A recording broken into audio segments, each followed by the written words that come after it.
to the fourth session on comprehension. நீங்கள் already பார்த்த 3 செஷனும் ஒரு தடவை கொஞ்சம் ரீகலெக்ட் பண்ணிக்கலாம். இன்றைக்கி ஒரு சேலஞ்சிங் டாஸ்க். CSAT பேப்பர் 2ல் இருக்கிற எல்லா பேசேஜஸுமே ஒரு 1.5 மணி நேரத்தில் கம்ப்ளீட் பண்ண முடியுமா? சேலஞ்சிங்காக பண்ணலாம். நம்ம 2 பேரும் சேர்ந்து, நம்ம எல்லாருமே சேர்ந்து சால்வ் பண்ண ஆரம்பிப்போம். இந்த சால்வ் பண்ண ஆரம்பிக்கும் போது என்னென்ன விதமான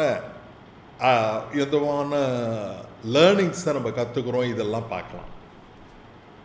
CSAT கொஷின் பேப்பருக்கு டைரெக்டாக போயிடுவோம். அதுக்கு முன்னால் ஒரு சின்ன ரிமைண்டர்.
Excellent. CSAT lecture 4. நம்ம ஸ்டெப் பை ஸ்டெப் போவோம். நம்ம இந்த CSAT இந்த எக்ஸாமினேஷன் இது பண்ணும்போது ஒரு இம்போஸ்டர் சிண்ட்ரோம்னு ஒன்று இருக்குது. இம்போஸ்டர் சிண்ட்ரோம்னா I may not be suitable for IAS அப்படின்னு நினைக்கிற ஒரு மனப்பான்மை இருக்கும். இது ரொம்ப இம்பார்ட்டண்ட், இம்போஸ்டர் சிண்ட்ரோம். இந்த இம்போஸ்டர் சிண்ட்ரோமில் என்ன ஆகிடும்னா, you feel extremely unhappy to go ஃபர்தராக போகிறதுக்கு கொஞ்சம் தயங்குவோம் நம்ம. இதுதான் இம்போஸ்டர் சிண்ட்ரோம்னு சொல்லுவாங்க. இல்லைன்னா இன்னொன்று இம்பார்ட்டண்ட்டான பாயிண்ட் இருக்குது, ஹுப்ரிஸ். ஹுப்ரிஸ்னா நம்ம IAS எக்ஸாமினேஷன் பாஸ் பண்ணிட்டோம்னா இனிமேல் உலகத்தில் எல்லாத்தையுமே சாதிச்சிட்டா மாதிரி நினைக்கிறது. இது ரெண்டும் meaningless. IAS is a good examination. அந்த குட் எக்ஸாமினேஷனை நீங்கள் பண்ணும்போது you will definitely achieve something in life. Therefore இதுக்கு இம்போஸ்டர் சிண்ட்ரோமும் வேணாம், ஹூப்ரிஸும் இருக்க வேணாம். You will learn every day better. சரியா?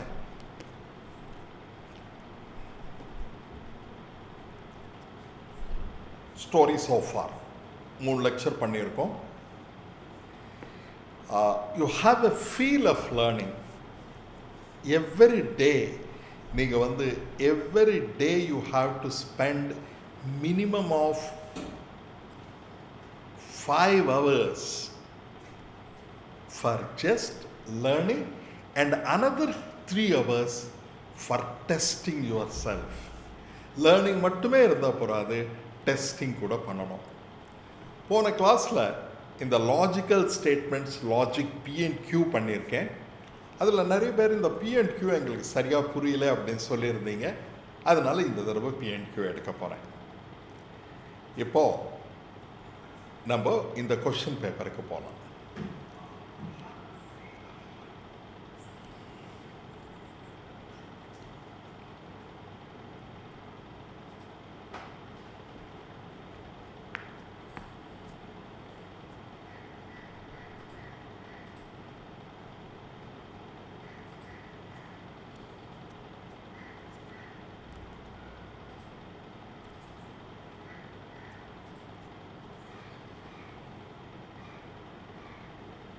ரைட். இந்த கொஸ்டின் பேப்பர் பார்ப்போமா? இந்த ஃபர்ஸ்ட் கொஸ்டின் ஆல்ரெடி நம்ம ஆன்சர் பண்ணியிருக்கோம், நீங்கள் பார்த்துருந்தீங்க. Anyhow, for a revision purpose இந்த கொஷனை ஜஸ்ட் பாருங்கள். இதில் பார்த்தீங்கன்னா 4 ஸ்டேட்மெண்ட்ஸ் கொடுத்துருக்காங்க. 4 ஸ்டேட்மெண்ட்ஸ் கொடுத்துருக்காங்க. 4 statements. What is the most logical ஸ்டேட்மெண்ட்னு சொல்லி 4 ஸ்டேட்மெண்ட் கொடுத்துருந்தாங்க. இதில் வந்து 3வது statement, religious denominations tend to ignore the unity of the man என்றது இம்பார்ட்டன்ட்னு பார்த்துருக்கோம். அதே மாதிரி நெக்ஸ்ட் கொஷின்,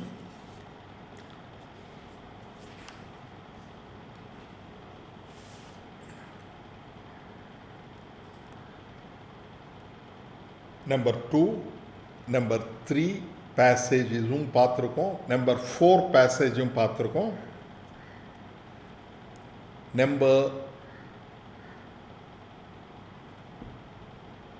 9 பார்ப்போமா? இப்போ நம்பர் 9 பார்த்தோம்னா மேலே கொஞ்சம் நம்பர் 9 7 8 9 கொஞ்சம் மெதுவா.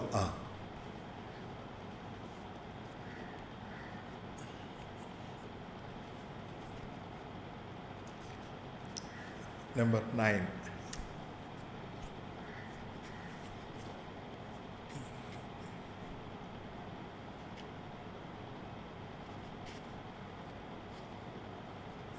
சரி.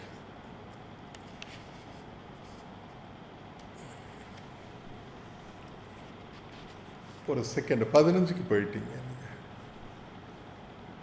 நீங்கள். கொஞ்சம் மெது, எனக்கு அந்த ஸ்க்ரோல் எனக்கு கொடுத்துட முடியுமா?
India faces a challenging immediate future in energy and climate policy making.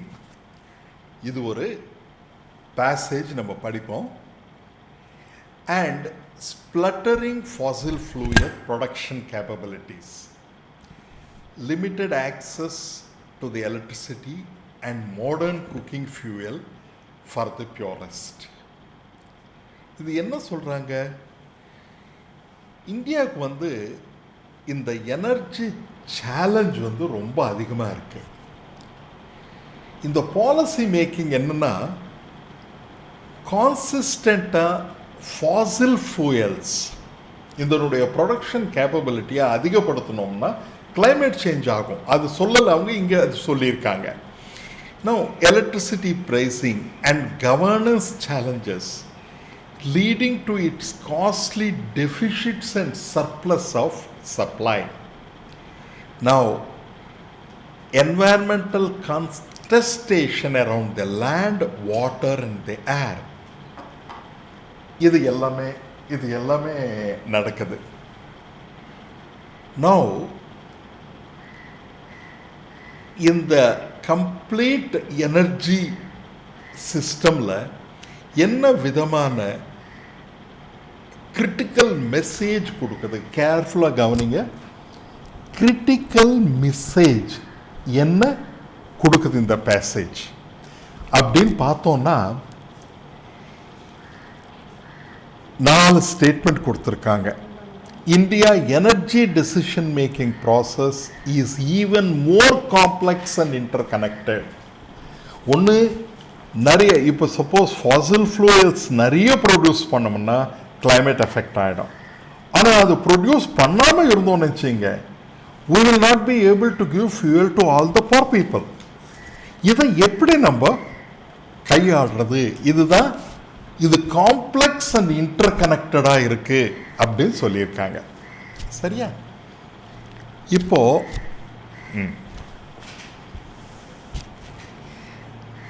India's energy and climate policy is heavily tuned to sustainable development goal. இது சொல்லியிருக்காங்களா? மேலே சஸ்டெயினபிலிட்டி பற்றி ஏதாவது பேசியிருக்காங்களா? அதை பற்றி பேசலை. அதனால் இந்த ஒரு ஸ்டேட்மெண்ட் பற்றி எதுவுமே சொல்லலை. ஆனால் அதில் இல்லை, Indian energy and climate actions are not compatible with its broad social, economic and environmental goals. இது சொல்லியிருக்காங்களா? இட் இஸ் நாட் கம்பேட்டபிள்னு சொல்லலை. Indian energy decision making process is straightforward, supply oriented and ignores the demand side. இதை பற்றி மேலே ஏதாவது சொல்லியிருக்காங்களா? இல்லை.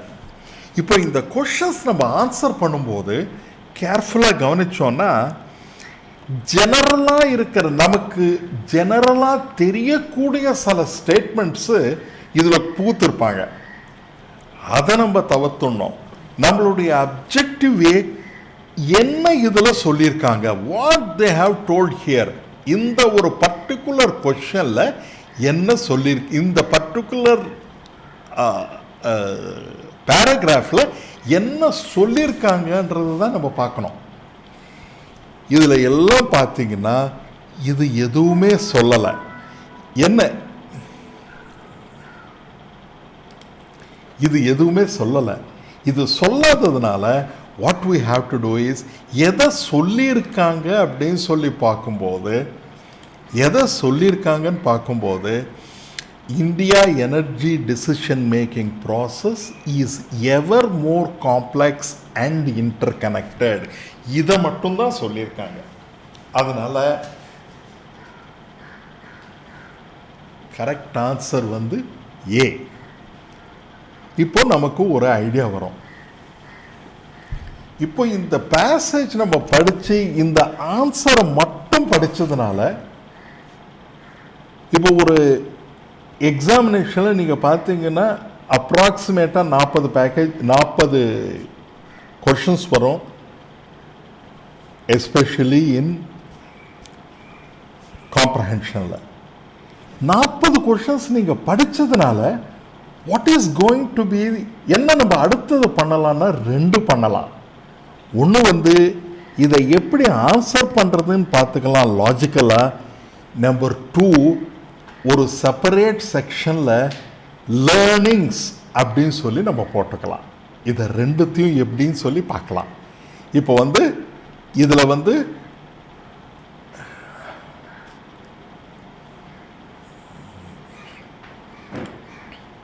இதில் நிறைய கொஷின்ஸை இப்போ பார்க்க போகிறோம். நான் இது 11th கொஷின் புரிஞ்சுதா? Best reflect the critical message என்ன இருக்கு அப்படின்னு சொல்லி ஒரே ஒரு மெசேஜ் தான், India energy decision maker process is ever more complex and interconnected. இன்டர்கனெக்டட்னா இண்டஸ்ட்ரீஸ்க்கு, எக்கனாமிக் க்ரோத்துக்கு, at the same time poorer sections of the சொசைட்டிக்கு நம்ம கொடுக்க வேண்டியது. இந்த 3த்தையும் இதுதான் சொல்லுதே தவிர இந்த எந்த ஒரு ஸ்டேட்மெண்ட்டும் இதில் சொல்கிறதில்ல. ரைட்டா? இப்போ அடுத்த கொஷன், பேசேஜ் 2. Now இது ரொம்ப important. There are some reports that some of the antibiotics sold in the market are fed to poultry and other livestock as growth promoters. என்ன நடக்குதுன்னா, இப்போ இந்த பவுல்ட்ரி எல்லாம் இருக்கு இல்லைங்களா, அதுக்கு ஆன்டிபயோட்டிக்ஸை கொடுக்குறோம். எதுக்குன்னா அந்த பவுல்ட்ரி எந்த விதமான வியாதியும் வரக்கூடாதுன்னு சொல்லி. ஆனால் ஓவர் யூஸிங் தீஸ் சப்ஸ்டன்சஸ், இந்த சப்ஸ்டன்சஸ் எல்லாம் ஓவர் யூஸ் பண்ணோம்னா super bugs and pathogens that are resistant to multiple drugs. இந்த சூப்பர் பக்ஸ்ன்றது என்னன்னா, இது வந்து ஒரு பர்டிகுலர் டிசீஸ் இது வந்து அஃபெக்ட் எந்த விதமான ஆன்டிபயோட்டிக் கொடுத்தாலும் அது சால்வ் பண்ண முடியாது. அதுதான் நம்ம சூப்பர் பக்ஸ்ன்னு சொல்கிறோம். இது வந்து resistant to multiple drugs and இந்த மாதிரி இருக்கிறதுனால இது வந்து ஹியூமன் பீயிங்ஸுக்கு வரதுக்கூட வாய்ப்பாக இருக்குது. நீங்கள் இங்கே பார்த்தீங்கன்னா இது வந்து அந்த பவுல்ட்ரி சாப்பிட்றவங்களுக்கு ஹியூமன் பீயிங்ஸ் கூட வரும்.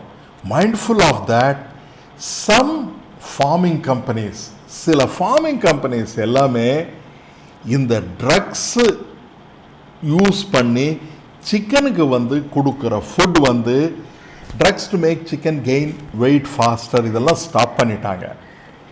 Since Denmark banned antibiotic growth promoters in 1990s, the major pork exporter says it is producing more pigs and the animals get fewer disease. 1990ல டென்மார்க் இதை ஸ்டாப் பண்ணதுனால என்ன நடக்குதுன்னா, இது வந்து pig farm, poultry pig farm, இது நிறைய fix வருது, டிசீசஸ் கூட வரதில்லை. பார்த்தீங்களா, இதுதான் ஆன்டிபயோட்டிக்ஸ் இல்லாத ஃபுட்டு கொடுக்கறதுனால டிசீசஸ் கூட வரலன்னு சொல்கிறாங்க. Which one of the following statement best reflects the critical message? நீங்கள் இங்கே பார்த்தீங்கன்னா எல்லாத்துலேயும் கிரிட்டிக்கல் மெசேஜ், ஒரு பர்டிகுலர் பேசேஜும் என்ன கிரிட்டிக்கல் மெசேஜை கொடுக்குது அப்படின்னு கேட்குறாங்க. நம்ம வந்து நிறைய பார்க்கும்போது is it logical and rational and critical, இந்த மாதிரி வேர்ட்ஸ்லாம் நிறைய வரும். கிரிட்டிக்கல் மெசேஜ்னா இது ஒரு மெசேஜை சொல்லுது. என்ன இந்த மெசேஜ் சொல்கிறாங்க? People should avoid consuming products of animal farming. Animal farm பண்ணுற ப்ராடக்ட்ஸ் நம்ம பீப்புள் சாப்பிடக்கூடாதுன்னு சொல்லியிருக்காங்க. இது அங்கே மேலே இருக்கா? நீங்கள் பார்த்தீங்கன்னா மேலே இருக்கான்னு சொல்லி பார்க்கும்போது இல்லை. அடுத்தது, people should avoid consuming this. Foods of animal origin should be replaced with foods of plant origin. Animal products விட நம்ம வந்து plant based food சாப்பிட்டோம்னா நல்லா இருக்கும் அப்படின்னு சொல்கிறாங்க. இது சொல்லிக்காக மேலே சொல்லலை. Using antibiotics and all and animals should be banned. Antibiotics அனிமல்ஸுக்கு கொடுக்கறது வந்து பேன் பண்ணணும் அப்படின்னு சொல்கிறாங்க. இது சொல்லியிருக்காங்களா மேலே? சொல்லலை. Antibiotics should only be used to treat diseases. இந்த 4 ஆல்டர்னேட்டிவ்லையும் எந்த alternative? Only antibiotic should only be used to treat diseases. இதுதான் ஒரே ஒரு கிரிட்டிக்கல் மெசேஜ். ஆன்டிபயோட்டிக்ஸ் டோட்டலாக கொடுக்கலன்னா பவுல்ட்ரி இருக்காது. நான் நீங்கள் எக்ஸாமினேஷனில் ஸ்டடி பண்ணும்போது நீங்கள் அதை படிச்சுட்டு உள் வாங்கிக்கிட்டு 100 to 150 வேர்ட்ஸில் இருக்கும் இந்த பேராகிராஃபு. நீங்கள் அதை உள் வாங்கிக்கிட்டு அதுக்கு அடுத்தது ஆன்சர்ஸை பார்க்கணும். ஒரே ஒரு தடவை வெரிஃபை பண்ணணும். நீங்கள் வந்து வெரிஃபை நிறைய நேரம் திருப்பி போய் பார்க்கும்போது you will lose your attention. ஒன்று அந்த வேர்ட்ஸை எல்லாமே படிச்சுக்கிட்டு அதை இங்கிலீஷ்லேயே திங்க் பண்ண கற்றுக்கணும். இதை எப்படி ப்ராக்டிஸ் பண்ணுறதுன்னு சொல்கிறேன் நான். இங்கிலீஷ்லேயே எப்படி திங்க் பண்ணுவோம்? நீங்கள் டெய்லி காலையில் எழுந்த உடனே நமக்கு எல்லாருக்குமே தெரியும் சைக்காலஜியில் நமக்கிட்ட நாமே பேசிக்கிட்டு இருப்போம். நம்மக்கிட்ட நாமே எப்படி பேசிகிட்டு இருப்போம்? இப்போ நீங்கள் உட்கார்ந்து நீங்கள் நினச்சிட்டு இருக்கும்போது you will be talking with yourself. இந்த talking with yourself you convert into English. I am going for food. I will speak with my mother. I will take food in the afternoon.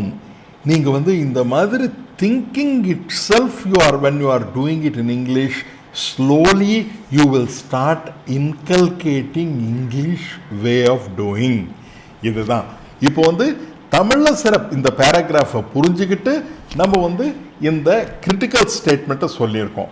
கொஞ்ச நாளில் இங்கிலீஷ்லேயே புரிஞ்சுக்கிட்டு இங்கிலீஷ்லேயே பேசுவோம்.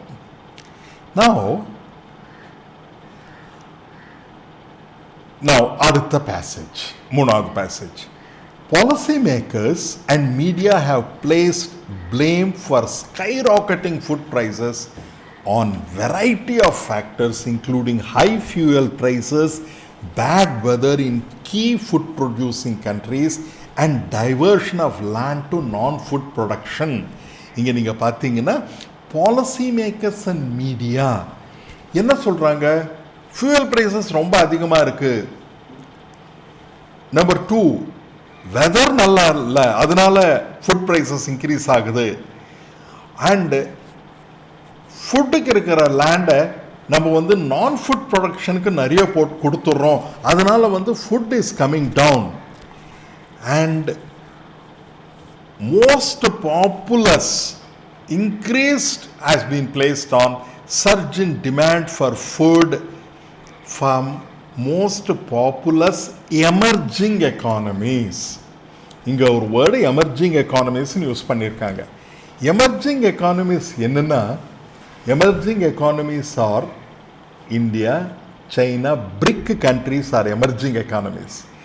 Advanced economies என்னென்னா, advanced economies are US, Germany, UK, இதெல்லாம் advanced economies. India, China and all these countries are emerging economies. It seems highly probable that mass consumption in these countries could be well poised to create food crisis. இந்த emerging எக்கானமிஸில், emerging எக்கானமிஸ்னால் India, China, Brazil, BRIC countries அப்படின்னு சொல்கிறோம். இது இவங்க சொல்லனாலும் நம்ம மனசில் அது வரணும். அது வரதுக்கு என்ன பண்ணணுன்றது லேட்டர் பார்க்கலாம். பட் இதுதான் எமர்ஜிங் எக்கானமிஸ். இந்த எமர்ஜிங் எக்கானமிஸு நிறைய ஃபுட் கன்சியூம் பண்ணுறதுனால ஃபுட் கிரைசிஸ் வரதுக்கு வாய்ப்புகள் இருக்குது அப்படின்னு சொல்கிறாங்க. இட் சீம்ஸ் ஹைலி ப்ராபபிள், வாய்ப்புகள் இருக்குன்னு தான் சொல்கிறாங்க. இப்போது என்னென்ன அசம்ப்ஷன்ஸ் பண்ணியிருக்காங்க, அங்கே மேலே இருக்கிற கொஸ்டினில் என்ன கேட்டிருக்காங்க? மேலே இருக்கிற கொஸ்டினில் what is the message that it is sending. இங்கே வந்து என்ன அசம்ப்ஷன்ஸ். ஃபார் எக்ஸாம்பிள், இந்த ஒரு பேராகிராஃப்லேருந்து அடுத்த பேராகிராஃப் போகும்போது இந்த ஆத்தர் என்ன அசம்ப்ஷன்ஸ் வச்சுருக்காரு? Number 1, oil producing countries are one of the reason for high food prices. அது மேலே சொல்லியிருக்காங்களா? நீங்கள் மேலே பார்த்தீங்கன்னா அது சொல்லலை. அதே மாதிரி, if there is a food crisis in the world in near futures, it will be in the emerging economies. இந்த 2 ஸ்டேட்மெண்ட் சொல்லியிருக்காங்க. If there is food crisis in the world in the near future, it will be in emerging economies. இப்போது 2 statement கொடுத்துருக்காங்க. இதை வந்து அழகாக 2ஆக கேட்டிருக்காங்க. One ஓன்லின்றது கிடையாது. Number 2 only. நம்பர் 2 ஓன்லின்னா நம்பர் 2 ஓன்லி தான். ஃபுட் கிரைசிஸ் வரும்போது வேர்ல்டில் எமர்ஜிங் எக்கானமிஸ்னால ஃபுட் கிரைசிஸ் வர்றதுக்கு வாய்ப்புகள் இருக்குன்னு சொல்லியிருக்காங்க. அதுதான் கரெக்டு.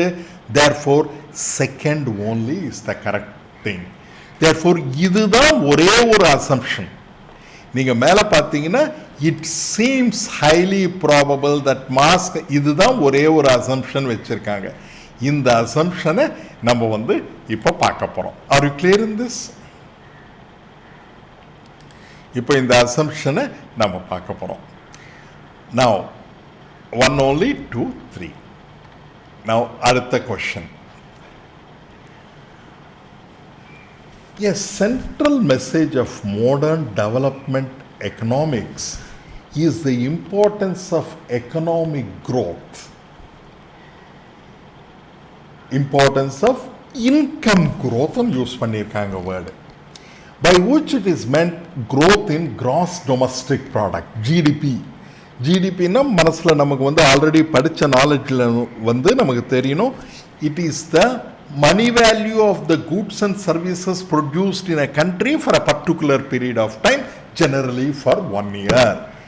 இதனால் நிறைய goods and services ப்ரொடியூஸ் பண்ணோம்னா நிறைய எக்கனாமிக் க்ரோத் இருக்கிற மாதிரி அர்த்தம். நான் வந்து இதனுடைய பேக்ரவுண்டுக்கு நிறைய திங்கிங்கு போகலை. இதில் கொடுத்துருக்கிறத வச்சு நம்ம வந்து இன்ஃபர்மேஷனை நம்ம வந்து ஸ்டடி பண்ணுறோம். இப்போது சயின்ஸில் வந்து ஒரு இம்பார்ட்டண்ட் வேர்டு இருக்குங்க, which is known as parsimony. பார்சிமோனின்னா என்னென்னா, ஒரு ஃபினாமினாவை ஏதோ ஒன்று படிக்கிறதுக்கு நம்ம நிறைய வேரியபிள்ஸை வச்சுக்கிட்டு நம்ம we cannot do the things. இருக்கிற சில வேரியபிள்ஸை வச்சுக்கிட்டு we should be able to make the best decision. இப்போ வந்து 6-7 ஸ்டேட்மெண்ட் கொடுத்து இப்போ ஒரு ஸ்டூடெண்ட் படிக்கலன்னு வச்சுங்க, அவருக்கு வந்து ஒரு 150 வேரியபிள், காலையில் நீங்கள் எழுதுக்கணும், இது பண்ணணும், அது பண்ணணும்னு ஒரு 150 வேரியபிள் கொடுத்தீங்கன்னா he will not be able to do that. You should give parsimony. Most important things எடுத்தோம்னா அதை வந்து எப்படி அப்போ தான் அவங்களால உள்வாங்கிக்க முடியும். அதே மாதிரி தான் நம்மளுடைய ஸ்டடீஸில் கூட இந்த பார்சிமோனி. அதனால் ஃபியூ திங்ஸை நம்ம பார்த்து அதிலிருந்து பார்க்கலாம். இப்போது ஜிடிபி ரொம்ப க்ரோத் ஆகிடுச்சுன்னா டெஃபினட்டாக எம்ப்ளாய்மெண்ட்டும் அதிகமாகும், இன்வெஸ்ட்மெண்ட் ஆப்பர்ச்சுனிட்டிஸும் அதிகமாகும். கரெக்ட்? ஏன்னா டிமாண்ட் க்ரோ ஆகுது, டிமாண்ட் க்ரோ ஆகிறதுனால மோர் எம்ப்ளாய்மெண்ட் வரும், மோர் எம்ப்ளாய்மெண்ட் வந்ததுன்னா இன்வெஸ்ட்மெண்ட் வரும்.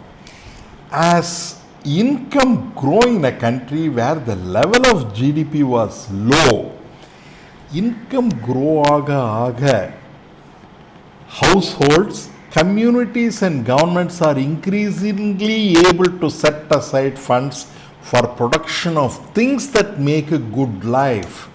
இதனால் என்னாகும், கவர்மெண்ட்ஸும் ஹவுஸ்ஹோல்டும் கம்யூனிட்டியும் எல்லாமே நிறைய கூட்ஸ் வந்து அவங்கக்கிட்ட நிறைய சர்ப்ளஸ் மணி இருக்கும். Production of things, good life. Today GDP is assumed such a significant place in the development lexicon. இந்த டெவலப்மெண்ட் பற்றி பேசும்போது ஜிடிபி பற்றி நிறைய பேசிகிட்டு இருக்கோம். If something mentions economic growth, we know that they mean growth in GDP. Economic growth என்றாலே GDP growth தான் அப்படின்னு சொல்லி நம்ம எக்கனாமிக் லெக்சிக்கன், நம்ம டெவலப்மெண்டல் எக்கனாமிக்ஸில் இதுதான் பேசுகிறோம் அப்படின்னு சொல்கிறாங்க. என்னென்ன அசம்ப்ஷன்ஸ் பண்ணுறாங்க அப்படின்னு பார்க்கலாமா? With reference to the above passage, the following are the assumptions. Now, rising in GDP essential for a country to be a developed country. அது சொல்லியிருக்காங்களா? Rising in GDP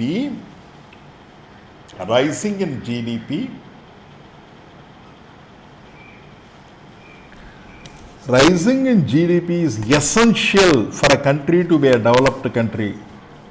இந்த சென்டென்ஸ் இருக்கா? Developed country. இங்கே பாருங்க, household and community government increasingly able to set aside some funds for production of things that make for a good life. இது significant place தான் வந்திருக்கே தவிர டெவலப்டு கண்ட்ரி ஆகிறதுக்கு GDP improve பண்ணணும்னு மேலே சொன்னாங்கன்னா இல்லை. Rising GDP guarantees a reasonable distribution of income to all households. இது சொல்லியிருக்காங்களா? எகெயின் கிடையாது. அவங்க வந்து சர்டன் ரிசோர்ஸஸ் வந்து they can keep aside for a good லைஃப்னு தான் சொன்னாங்களே தவிர ஜிடிபி கேரண்டி பண்ணோம், ரீசனபிள் டிஸ்ட்ரிபியூஷன் ஆஃப் இன்கம், போகிற இன்இக்வாலிட்டி எல்லாம் போயிடும் சொன்னாங்கன்னா இல்லை. which are the above assumptions is or valid? 1 கிடையாது, 2 கிடையாது, both 1 and 2 கிடையாது, neither 1 nor 2 இதுதான் கரெக்ட் ஆன்சர். புரியுறதா?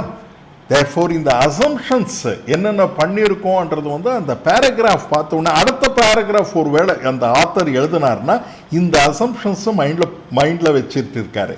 அதில் வந்து இந்த 2 அசம்ஷனும் அது மேலே இல்லை. புரியுறதா? அடுத்தது இப்போ செவரல் புக்ஸு இது வந்து நம்ம பேசேஜஸ்க்கே போயிடுவோம்.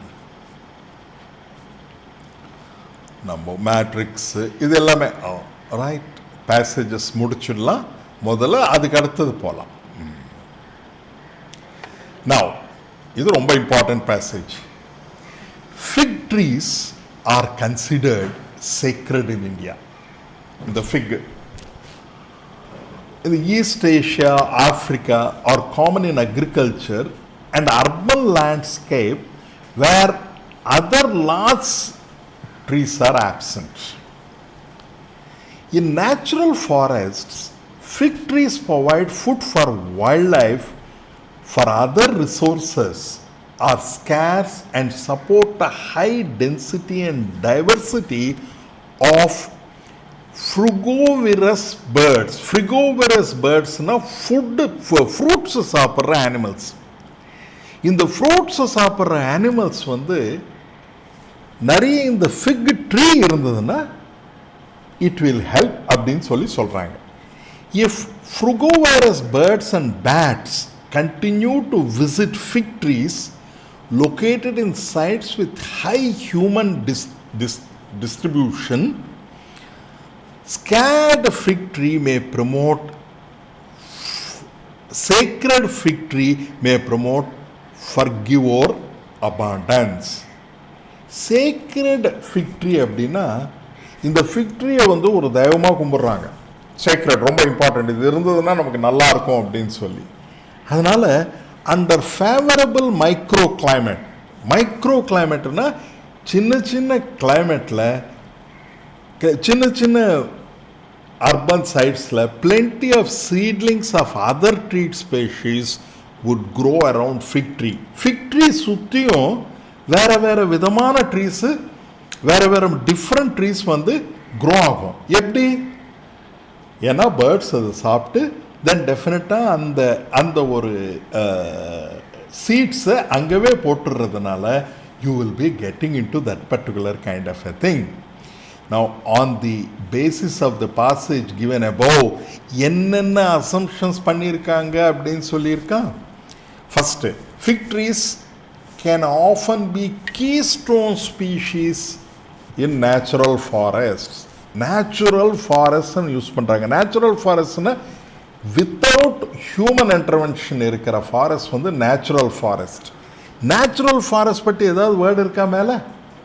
கிடையாது. Fig trees can go where other large woody species cannot grow. இதை சொல்லியிருக்காங்களா? Fig trees can grow where other large woody species cannot grow. Yes, மேலே சொல்லியிருக்காங்க. என்னன்னு சொல்லியிருக்காங்கன்னா எஸ்பெஷலி திக் அர்பன் ஏரியாஸில் இந்த ஃபிக் ட்ரீ க்ரோ ஆகும் சொல்லியிருக்காங்க. Sacred trees can have a role in biodiversity conservation. Biodiversity conservation பற்றி எங்காவது சொல்லியிருக்காங்களா?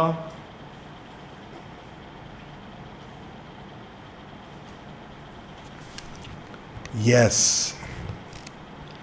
பயோடைவர்சிட்டி பற்றி சொல்லியிருக்காங்க. Number 4, fig trees have a role in the seed dispersal of other tree species.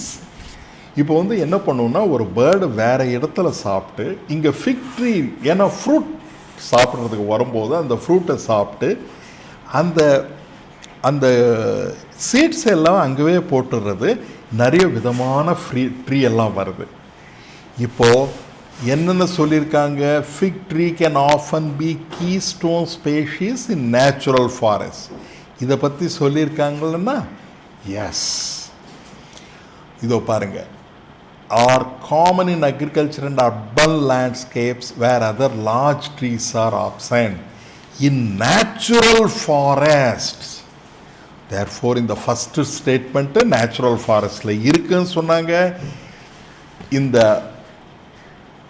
Second ஸ்டேட்மெண்ட்டும் கரெக்டாக இருக்கு, எல்லா ஸ்டேட்மெண்ட்டும் கரெக்டாக இருக்கும்போது இந்த செகண்ட் ஸ்டேட்மெண்ட் கரெக்டாக இருக்கா? Free trees can grow where other large woody species cannot grow. மிச்சம் ஸ்பீஷீஸ் இருக்கிற வுட்டெல்லாம் க்ரோ ஆகாத இடத்துல ஃபிக் ட்ரீ க்ரோ ஆகும்னு சொல்லியிருக்காங்களா? சொல்லலை.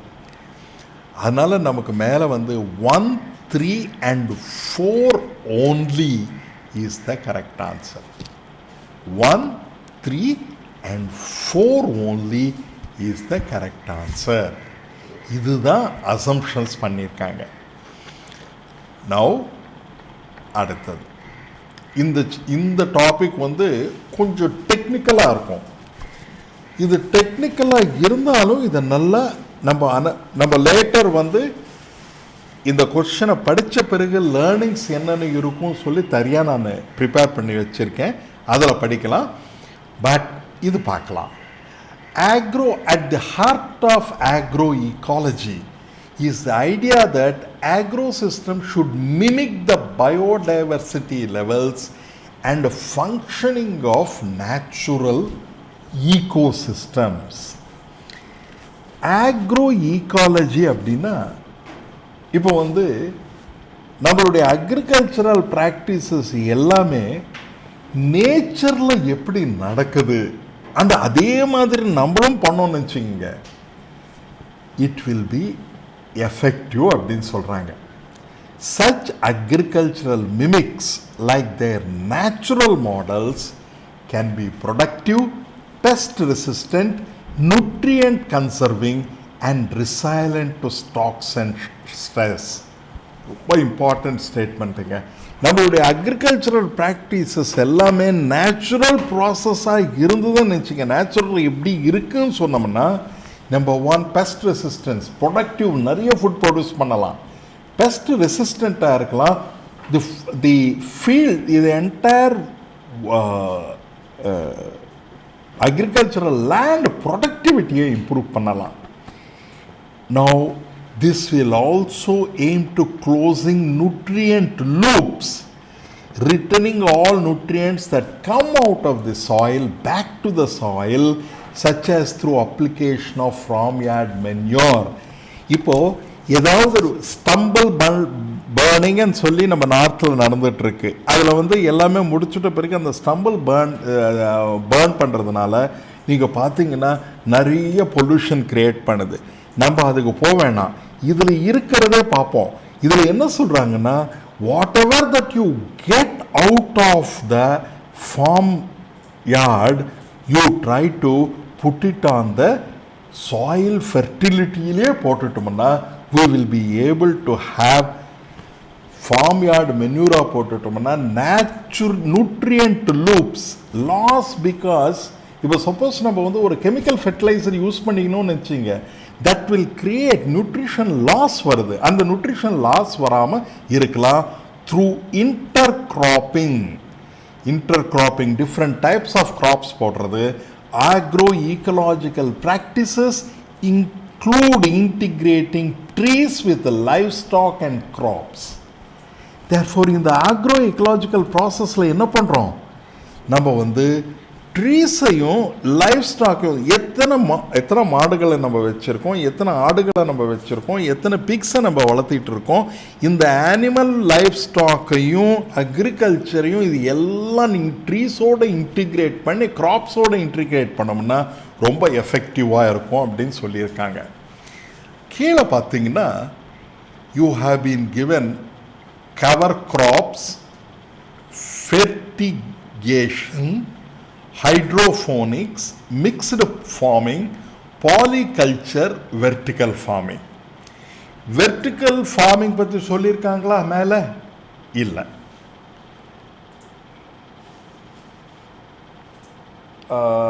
ஹைட்ரோஃபோனிக்ஸ் பற்றி சொல்லியிருக்காங்களா? இல்லை. ஃபெர்டிகேஷன் பற்றி சொல்லியிருக்காங்களா? இல்லை. அது எல்லாமே என்னென்ன வேர்டுன்னு சொல்லி நம்ம லேட்டர் நம்ம நாலேஜுக்காக வச்சுக்குவோம். பட் இங்கே என்ன சொல்லியிருக்காங்க அப்படின்னா, இது வந்து cover crops, polyculture, mixed farming, இந்த மூணுத்து தான் சொல்லியிருப்பாங்க. Mixed farming, polyculture, cover crops பண்ணுங்கன்னு சொல்லி. அதனால் ஆக்ரோ ஈக்காலஜியில் என்னென்ன கரெக்டாக இருக்குது? 1, 4, 5. இது என்ன சொல்கிறோம் நம்ம? 1, 4 and 5. 1, 4 and 5. 2, 3, 4 and 5 ஃபெர்டிகேஷன் கிடையாது, ஹைட்ரோஃபோனிக்ஸும் கிடையாது. அதனால் 1, 4 and 5 தான் கரெக்ட் ஆன்சர். இப்போ அடுத்த பேசேஜ் போகலாம். Computers increasingly deal not with just abstract data like credit card. abstractனா இப்போ மேத்தமெட்டிக்ஸில் 5 + 7 = 12ன்னு சொல்கிறோம். It is abstract concept. இப்போது நம்ம ரியாலிட்டியில் நடக்கும் 5 மாடுகள் ப்ளஸ் 7 மாடுகள் 5 + 7 = 12 மாடு அப்படின்னு சொன்னோம்னா அது ப்ராக்டிக்கல். பட் அதிலேருந்து எடுத்துகிட்டு அப்ட்ராக்டாக பார்க்கறது, அதில் வந்து credit card details, databases, but also with real world of physical objects and vulnerable human bodies. The computers நம்ம என்ன நினைக்கிறோம்? வெளியில் தனியாக இருக்குது அப்படின்னு நினைக்கிறோம். தனியாக இருக்கா? A modern car is a computer on wheels. ஒரு கார் வந்து it is a computer on wheels. An aeroplane is a computer on wings. The arrival of Internet of Things will see computers baked into everything from road sign, MRI scanners to prosthetics and insulin pumps. இந்த நம்ம இன்சுலினில் பாடிக்கு insulin எவ்வளோ தேவைப்படும்ன்றது ஒரு injection வந்து வச்சு நம்ம ஒரு computer சிப்பை வச்சு பாடியில் கொடுக்கலாம். அடுத்தது வந்து வாட் ஹேப்பன்ஸ் இஸ் ப்ரோஸ்தட்டிக்ஸ்னா, இப்போ கால் சரியாக இருக்காதவங்களுக்கு you generally have a prosthetics. Therefore orthopaedic டாக்டர்கிட்ட போனீங்கன்னா அவன் நடக்கிறதுக்கு சுலபமாக பண்ணுறது ப்ரோஸ்தட்டிக்ஸ் கொடுப்பாங்க. There is little evidence that these gadgets will be any more trustworthy than their desktop computers. என்ன சொல்கிறாரு? டெஸ்க்டாப் கம்ப்யூட்டர்ஸ் எப்படி இருக்கோ அதே மாதிரி தான் இந்த எல்லாமே மாறிடும். Hackers have already proved that they can take remote control of internet connected cars and pacemakers. பேஸ்மேக்கர்ஸ்னால் ஹார்ட் எப்படி ஒர்க் பண்ணணும்னு சொல்கிறது வந்து பேஸ்மேக்கர். இந்த பேஸ்மேக்கர் எப்படி ஒர்க் பண்ணணும் அப்படின்னு சொல்கிறது எல்லாமே ஹேக்கர்ஸ் கையில் வந்துடும் அப்படின்றாங்க. இப்போ what reflects the critical inference? என்னென்ன கிரிட்டிக்கல் இன்ஃபரன்ஸ் இதில் படித்த பிறகு நம்ம என்ன கிரிட்டிக்கலாக இன்ஃபர் பண்ணுறோம்? இங்கே வந்து இன்ஃபரன்ஸ்ன்னு சொல்கிறோம். இன்ஃபரன்ஸ்னா certain statements combine பண்ணி we are making into one single statement or a group of statements. அதனால் இன்ஃபரன்ஸ்ன்னு வரும்போது ஜெனரலாக ஒரே ஒரு சென்டென்ஸாக மாறும், நிறைய ஒரு குரூப்பாக கொடுக்கறது இல்லை. அதனால் நம்ம பார்ப்போமா என்னென்ன கொடுத்துருக்காங்கன்னு சொல்லி. Computers are not completely safe. சரி, பரவாயில்ல, கரெக்டு. ஆனால் வந்து அதுதானா இன்ஃபரன்ஸு? கிடையாது. Companies producing software do not take cyber security seriously. அது சொல்லியிருக்காங்களா? cyber security பண்ணுறது இல்லைன்னு சொல்லி. Stringent data security laws are needed. security laws பற்றி ஏதாவது பேசியிருக்காங்களா? இல்லை. அது போகிற போக்கில் ஒரு ஐடியாவாக வருது. ஆனால் the present trend of communication technology will affect our lives in future. This is the most important sentence. அதனால வந்து critical inference இது வந்து எல்லாமே ஓரளவுக்கு இன்ஃபர் பண்ணுறோம். பட் மோஸ்ட் இம்பார்ட்டன்ட் இன்ஃபரன்ஸ் என்ன அப்படின்னு சொல்லி அதுதான் இது கீழே கொடுத்துட்ருக்கோம். Are you clear in understanding? Are you clear in understanding? The present trend of communication technology will affect our lives in future. இதுதான் critical inference. அப்படின்னா ஒரே ஒரு இன்ஃபரன்ஸ் தான் சொல்லியிருக்காங்க. கிரிட்டிக்கல்னா most important. What are all the inferences that you can மேக்னா அப்போ நம்ம கம்பைன் பண்ணலாம். It will be 1 and probably 2 and 4. But here critical இன்ஃபரன்ஸ்ன்னு சொல்லும்போது கேர்ஃபுல்லாக பார்க்கும்போது ஒரே ஒரு சென்டென்ஸை கேட்குறாங்க. அப்போ டி தான் கரெக்ட் ஆன்சர். இப்போ அடுத்தது, a social and physical environment is riddled with poverty, inequality, unhygienic and insanitary conditions generate the risk of infectious diseases. நீங்கள் படிக்கும்போது கண்டினியூஸாக சென்டென்ஸாக படிக்கணும்.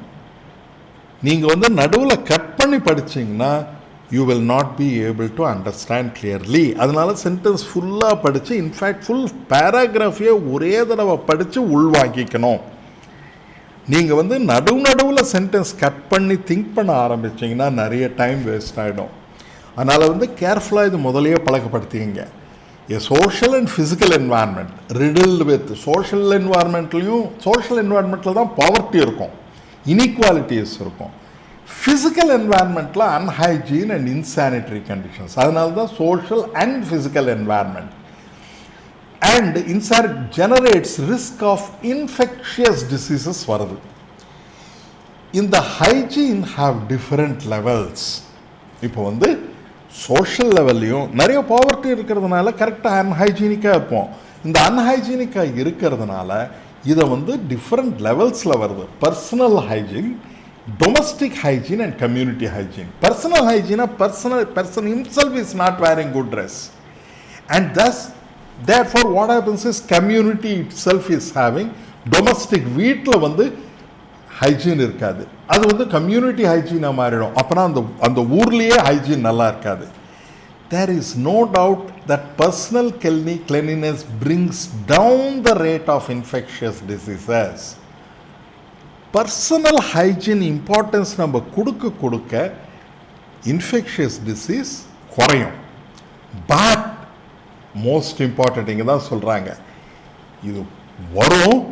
ஆனால் the entry of market into this domain has created a false sense of security that gets conditional and reinforced by onslaught of advertisements. நீங்கள் கேர்ஃபுல்லாக கவனிக்கணும். இங்கே word market. இந்த என்டையர் ஆர்டிக்கல் நீங்கள் படிக்கும்போது நான் படித்ததுனால நான் இப்போ சொல்கிறேன், ஆனால் உங்களுக்கு கடைசியில் இந்த ஐடியா புரியும். Market and state.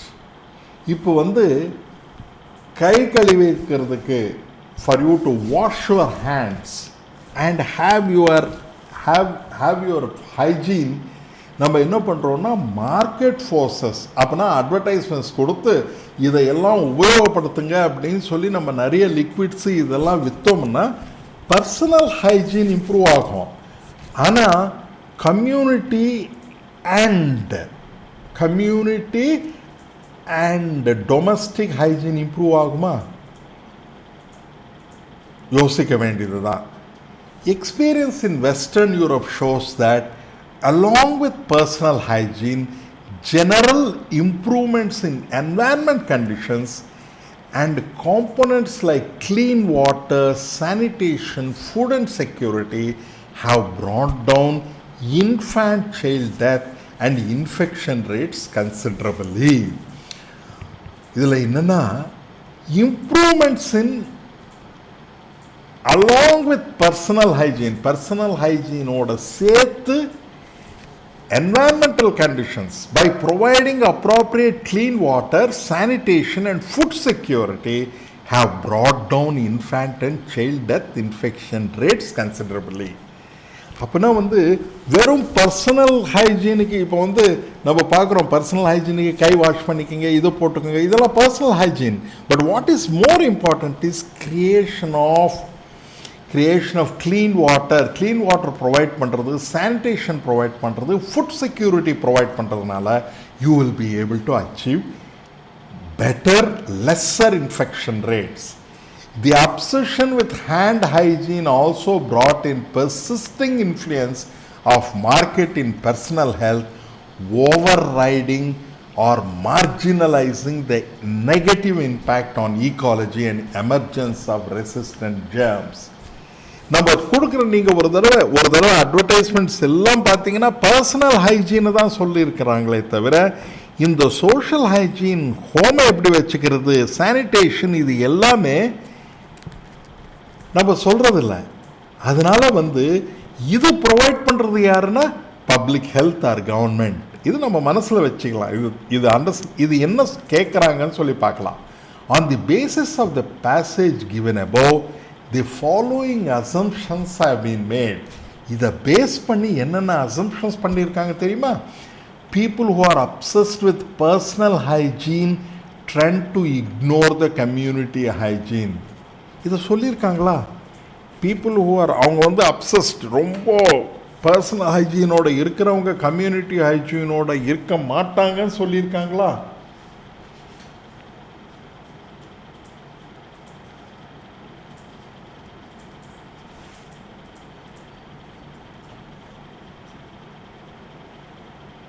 Now, ரெண்டாவது, emergence of multi-drug resistant germs can prevented by personal cleanliness. Multi-drug resistance பற்றி மேலே ஏதாவது சொல்லியிருக்காங்களா? சொல்லலை. இந்த ஃபஸ்ட்டு சொன்னது ஓரளவுக்கு நியரஸ்டாக இருக்கிற மாதிரி இருக்குது, அதனால் அது சைடில் வச்சுக்கலாம். அடுத்தது multi drug, no, it is not there. Entry of the market into the domain of hygiene increases the risk of infectious disease. இது ரொம்ப இம்பார்ட்டன்ட் பாயிண்ட்டுங்க. இந்த மார்க்கெட்டின் டொமைன் ஆஃப் ஹைஜீன் இன்க்ரீஸ், இது இப்போ பார்த்தீங்கன்னா இங்கே experience shows that general improvements conditions clean waters and have brought டவுன்னு சொல்லியிருக்காங்க. அதனால தான் இங்கே entry of market increases the multi-drug entry of market in the domain of hygiene increases the risk of infectious diseases. இது சொல்லலை. Scientific and micro level interventions are not sufficient to bring down the burden of infectious diseases. Scientific and micro levelனா at the person level இது பண்ணால் பத்தாது அப்படின்னு சொல்லியிருக்காங்க. In a community of hygiene implemented through public health measures that is really effective in the battle against infectious disease. ஆணித்தனமாக நம்ம public health measures பண்ணோம்னா ரொம்ப effective அப்படின்னு சொல்கிறாங்க. அப்போ பார்த்தோம்னா இந்த 4 and 5 ரியலி ரைட் அசம்ஷன்ஸ். இந்த ஃபர்ஸ்ட் அசம்ஷன் மேலே சொல்லலை. செகண்ட் அசம்ஷனும் it is not being told. மூணாவது அசம்ஷனும் அந்த அளவுக்கு நம்ம நினைக்கிற அளவுக்கு it has entry of market in the domain of hygiene increases the risk. அது சொல்லியிருக்காங்களா? சொல்லலை. ஓன்லி 4 and 5 தான் சொல்லியிருக்காங்க. கீழே 4 and 5 கொடுத்துருக்காங்களா? ஆமாம், கொடுத்துருக்காங்க. அப்போது 4 and 5 தான் கரெக்ட் ஆன்சர்.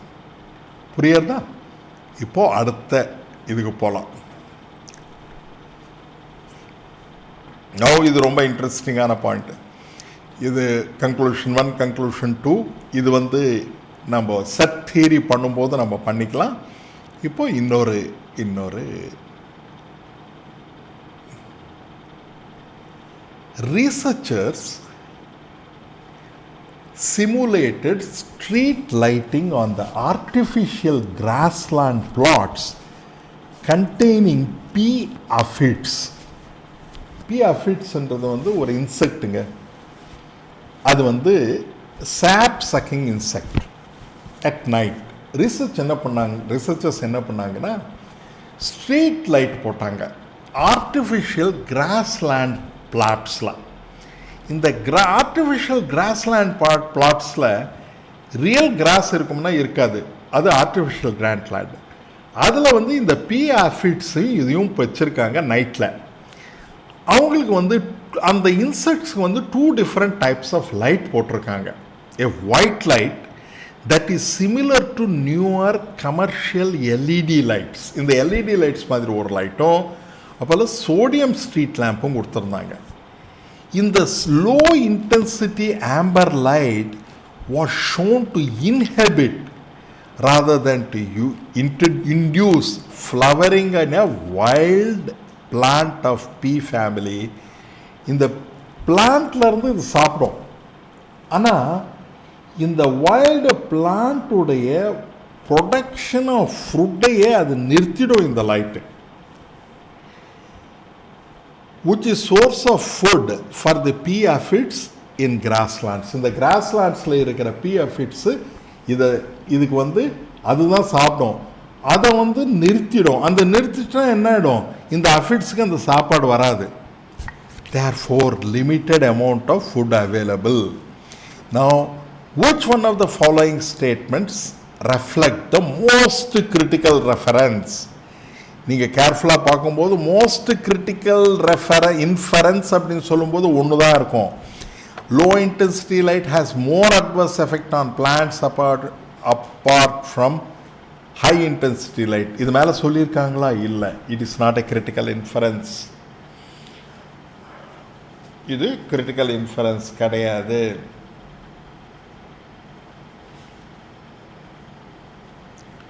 அடுத்தது, light pollution can have a permanent adverse impact on ecosystem. அதுவா சொல்லியிருக்காங்க? இல்லை. White light is better for flowering of plants. அதை சொல்லியிருக்காங்களா? இல்லை. ஒயிட் லைட் பற்றியே பேசலை, லோ இன்டென்சிட்டி லைட் தான் பேசியிருக்காங்க. Proper intensity of light in an ecosystem is important not only for plants but for animals too. இதுதான் proper intensity of light.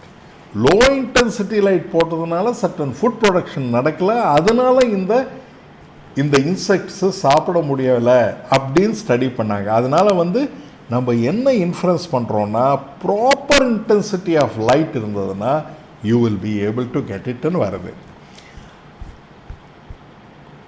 இன்னொன்று பார்க்கலாமா?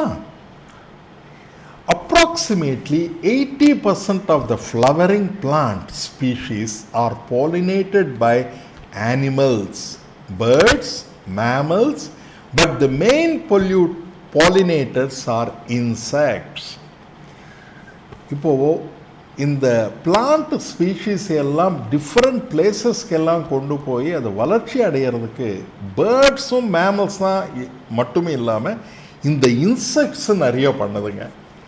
Pollination is responsible for providing us with wide variety of food. Many plant driven medicines. நம்ம வந்து இந்த plant driven மெடிசன்ஸ்னால, இந்த போலினேஷனால் என்ன ஆகுது, நிறைய மெடிசனல் பிளான்ட்ஸ் எல்லாம் பிளான்ட்ஸ் டெரிவேட் மெடிசன்ஸ் நமக்கு கிடைக்குது. At least 1/3 of the world's agricultural crops depend upon pollination. நம்ம அக்ரிகல்ச்சரல் ப்ராடக்ட் கிராப்ஸ் எல்லாமே இது மேலே டிபெண்ட் ஆகுது. These are the most dominant taxa when it comes to pollination, and they are crucial to more than 400 crops. 400 crops இருக்கிறதுக்கு bees are very important. Pollination is an essential service that is the result of integrate relationship between plants and animals, and the reduction of either affects survival of both. அப்பனா நம்ம பிளான்ட்ஸை அழிச்சோம்னா ஆட்டோமேட்டிக்காக அனிமல்ஸும் அழிஞ்சிடும். நம்ம வந்து pollination require resources such as refuges of pristine natural vegetation. Pristine natural vegetation என்றது வந்து ஒரு scientific term. அந்த term பற்றி நமக்கு இப்போ தெரிய வேணாம். நம்ம லாஜிக்கலாக on the basis of the passage given above, what are all the assumptions that are made and பார்ப்போமா? என்னென்ன சஸ்டெயினபிள் ப்ரொடக்ஷன் இந்தியா, சர்ல் ஃபுட் ப்ராடக்ட் கிரெயினில் வித்தவுட் டைவர்சிட்டி. சர்ல் ஃபுட் பற்றி எதாவது பேசியிருக்கோமா மேலே? இல்லை, பேசலை. monoculture of horticulture crops hampers the survival of insects. இதை பற்றி பேசியிருக்கோமா? இல்லை.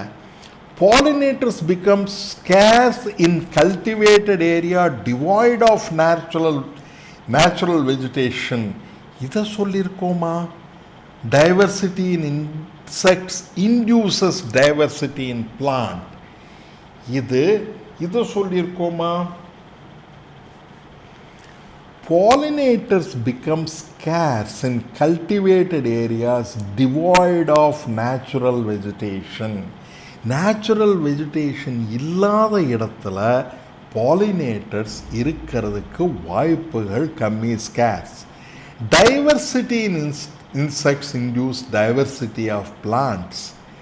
Insects விதவிதமான insects இருக்கும்போது விதவிதமான பிளான்ட்ஸும் இருக்கும். இதை ரெண்டும் சொல்லியிருக்காங்களா? நம்ம திருப்பி படிக்கும்போது 3 and 4 சொல்லியிருப்பாங்க. நீங்கள் பார்த்தீங்கன்னா pollination is essential service, plants and animals, and survival of bothக்காக இது தேவைப்படுது. Resources, refuges of pristine natural vegetation. Pristine natural vegetation-க்குள் இருக்கிறதுல வரக்கூடிய அவுட்புட்ஸ் ரொம்ப யூஸ்ஃபுல்லுன்னு சொல்லியிருக்காங்க. இப்போ 3 and 4 கரெக்ட் ஆன்சர். அடுத்த பேராக்கு போலாமா? A study conducted on the impact of climate change over Kaveri Basin in Tamil Nadu using regional climate models shows an increased trend of maximum and minimum temperature and decrease in the number of rainy days. என்ன படிச்சிருக்காங்க? காவேரி பேசின்ல regional climate models, கேர்ஃபுல்லாக கவனிங் இந்த வேர்ட்ஸை. Regional climate models அப்படின்னா world climate மாடல்ஸை study பண்ணாமல் இந்த ரீஜனல் கிளைமேட் மாடல்ஸை ஸ்டடி பண்ணி over a period of time the high temperature and low temperature ரெண்டும் என்ன ஆகுதுன்னா லை அண்ட் ஹோ டெம்பரேச்சர் ரெண்டும் அதிகமாகிட்டே இருக்குது. ரொம்ப கூலாகவும் இருக்குது, ரொம்ப ஹை டெம்பரேச்சராகவும் இருக்குது. இந்த ப்ராசஸ் ரெய்னி டேஸும் கம்மியாக இருக்குது. These climatic shifts will have an impact on the hydrological cycle. இந்த ஹைட்ரோலாஜிக்கல் சைக்கிள்ன்றது என்னென்னா நம்மளுடைய எர்த்லேருந்து வரக்கூடிய இது ஒரு சயின்டிஃபிக் டேர்ம். நீங்கள் டெஃபினட்டாக படிப்பீங்க. இந்த வாட்டர் எவாப்ரேட் ஆகி இட் வில் கோ மேகங்களாக மாறி மேகங்கள் திருப்பி நமக்கு ரெயினாக வருது. ஆனால் இந்த சைக்கிளில் நம்ம எங்காவது மிஸ் பண்ணோன்னா இந்த சீல இருக்கிற சீ வாட்டர், அந்த உப்பு தண்ணி இந்த வாட்டருக்குள்ளே உள்ளே வரும். இது எப்படி வரும்ன்றது நம்ம அடுத்தது பார்க்கலாம் லேர்னிங்ஸ் என்ற செக்ஷனில். பட் இந்த செக்ஷனில் it is clear that ground water tables run off recharge, இந்த கிரவுண்ட் வாட்டர் ரீசார்ஜ் அடிபட்டு போயிடுறது, அதனால் ட்ராட்ஸ் வருது. This has driven farmers to increase dependency on groundwater resource to secure their crops. இதனால் என்ன பண்ணாங்கன்னா கிரவுண்ட் வாட்டர்ஸ் இது பண்ணிட்டாங்க. Which of the following best represent the crux of the passage? இங்க வேர்ட் பாருங்க, crux of the passage. crux of the passageனா இதிலிருந்து என்ன most important thing சொல்றாங்க அப்படின்னு சொல்றாங்க. 4 பாயிண்ட் இருக்கு. Developed regional climate models help in choosing climate smart agricultural practices. Climate smart agriculture பத்தி ஏதாவது பேசியிருக்காங்களா? பேசல. Heavy dependence on groundwater resources can be reduced by adopting dry land cropping systems. இதை பற்றி சொல்லியிருக்காங்களா? இதை பற்றி சொன்ன மாதிரி இருக்கா இல்லையா? இல்லை. Heavy depend.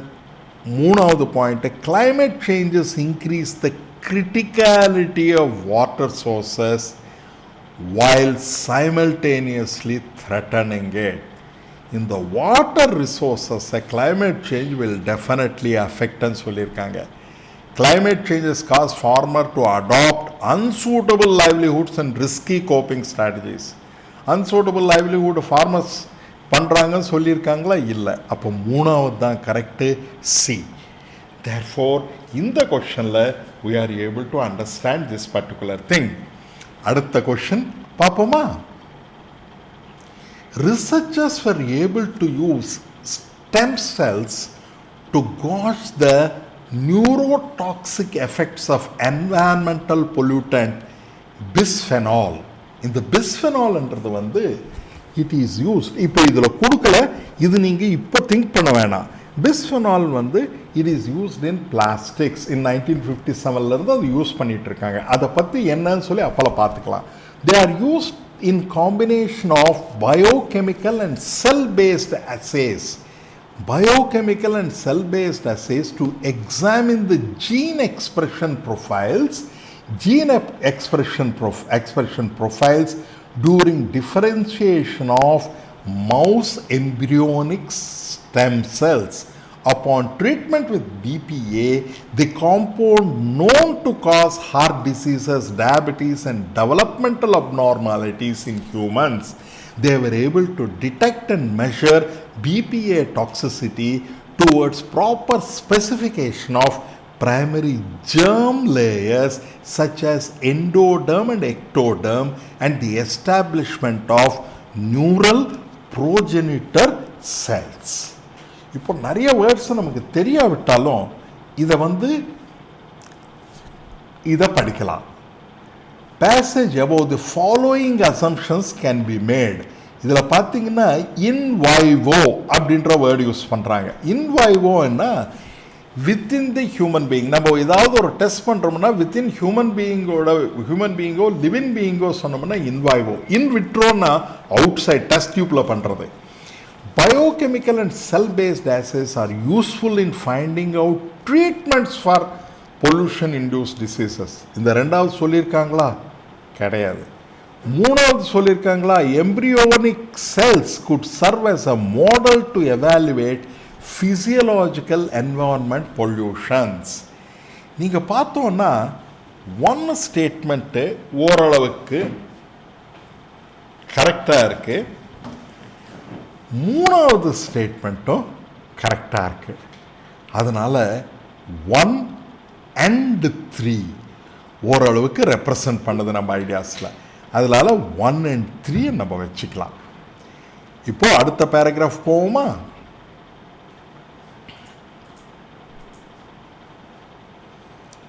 எ ஸ்டேட்மெண்ட். நீங்கள் இது செட் தியரியில் நம்ம பார்க்கலாம். பட் இதுவும் லாஜிக்கலாக தான். இதுதான் வேரியஸ் ஏரியாஸ். நவ் இந்த 40th கொஸ்டின் நம்ம பார்த்துடுவோம். மெடியவல் மர்ச்சன்ட்ஸ்னா 15th and 16th century risked the hazards of Silk Road to reach the markets of China. Silk Road சைனாலிருந்து டிஃப்ரெண்ட் பார்ட்ஸ் ஆஃப் யூரோப் வரைக்கும் போயிட்டு இருந்தது. Portuguese caravels in 15th century sailed. Caravelsனா என்னன்னா, இப்போது ஒரு merchant அந்த goods எல்லாம் எடுத்துன்னு போகும்போது ஒத்தரா போக முடியாது. ஏன்னா யாராவது பைரேட்ஸ் அவங்கள அடித்து அதை எடுத்துன்னு போயிடுவாங்க, டொக்காய்ட்ஸ். அதனால் ஒரு காரவலாக போவாங்க, யானைகள் எல்லாமே வச்சுக்கிட்டு. sailed beyond the bounds. இந்த போர்ச்சுகீஸ் என்ன பண்ணாங்கன்னா, searching less for knowledge than for golden species. இவங்க எல்லாமே இந்த மர்ச்சன்ட்ஸ் எல்லாமே ஒரு நாலெட்ஜோ சயின்டிஃபிக் அண்டர்ஸ்டாண்டிங்காகவோ போகிறதில்ல. அந்த வேர்ல்டுக்கெல்லாம் போனோன்னா கோல்டன் ஸ்பைசஸ், எஸ்பெஷலி யூரோப்பில் ஸ்பைசஸ் ரொம்ப இம்பார்ட்டண்ட்டு. ஏன்னா அது மீட்டை இதெல்லாம் ப்ரிசர்வ் பண்ணுதுன்னு சொல்லி, அதனால் அதுக்கு போயிருந்தாங்க. Therefore always been search for resources. இவங்க எல்லாம் ரிசோர்ஸுக்காக போயிட்டு இருந்தாங்க. இங்கே எல்லாமே ரிசோர்ஸ் கிடச்சதுன்னா அதை வச்சு நம்ம ப்ராசஸ் பண்ணி அதை உலகத்துக்கு எல்லாத்துக்குமே கொடுக்கலான்னு சொல்லி. Therefore historically the driver for opening frontiers, different parts of the வேர்ல்ட்ஸுக்கு போகிறது ஃப்ரான்டியர்ஸ், இந்த பியாண்ட் ஸ்பெயின் இங்கெல்லாம் போகிறதுக்கு search of resources. Science and curiosity are weak drivers. சயின்ஸுக்காகவோ கியூரியாசிட்டிக்காகவோ உலகத்தை பார்க்கணும் கண்டுபிடிக்கணுன்றதுக்காகவோ யாரும் போகவில்லை. The only way open up space for the space of solar system or interstellar space is to create an economic engine. That engine is resource extraction.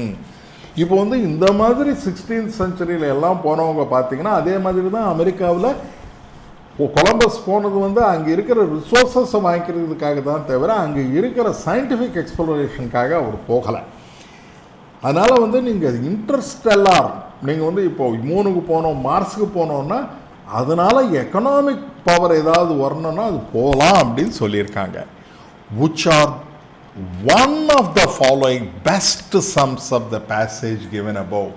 இந்த 4 ஸ்டேட்மெண்ட்டில் எந்த statement கிளியராக கொடுக்குது அப்படின்னு சொல்லி பார்க்கும்போது wealth generation is primarily motive of any human endeavor. சரி, but அதுதான் ஃபைனல்னு கிடையாது.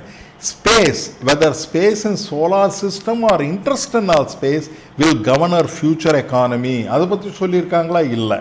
ஃப்யூச்சர் எக்கானமி அதில் வருது அப்படின்னு ஓரளவுக்கு அப்படியே ஒரு மேலோட்டமாக சொல்லியிருக்காங்க. Human beings are motivated to explore new frontiers principally by economic considerations. Wealth generation is based on risk behavior taking of some men. இது some men wealth risk regulation எடுக்கிறதுனால தான் இது வருது அப்படின்னு சொல்லியிருக்காங்களா? இல்லை. நமக்கு வந்து இந்த பேராகிராஃப்ஸ் எல்லாம் படிக்கும்போது நிறைய தாட்ஸ் நமக்குள்ளே வரும். அந்த தாட்ஸை வந்து இதை அண்டர்ஸ்டாண்ட் பண்ணிக்கிறதோடு நிறுத்தினமே தவிர நமக்கு தெரிஞ்சது எல்லாம் நம்ம மைண்டில் வச்சுக்கூடாது. எலான் மஸ்க் வந்து ஜெஃப் பெசோஸ் ஸ்பேஸ்க்கு போனாருன்னு நமக்கு மைண்டில் வந்த உடனே இந்த 4வது செஸ்டர் கரெக்டாக இருக்கிற மாதிரி தோணும். ஆனால் அது கிடையாது. Human beings are motivated to explore new frontiers principally by economic considerations. Economic considerations வச்சு தான் எக்ஸ்ப்ளோர் பண்ணுறாங்க. அதுதான் மோஸ்ட் இம்பார்ட்டண்ட் ஆன்சர். இது சி. நம்ம ஒரு சேலஞ்சிங்கான டாஸ்க்கை எடுத்திருந்தோம்.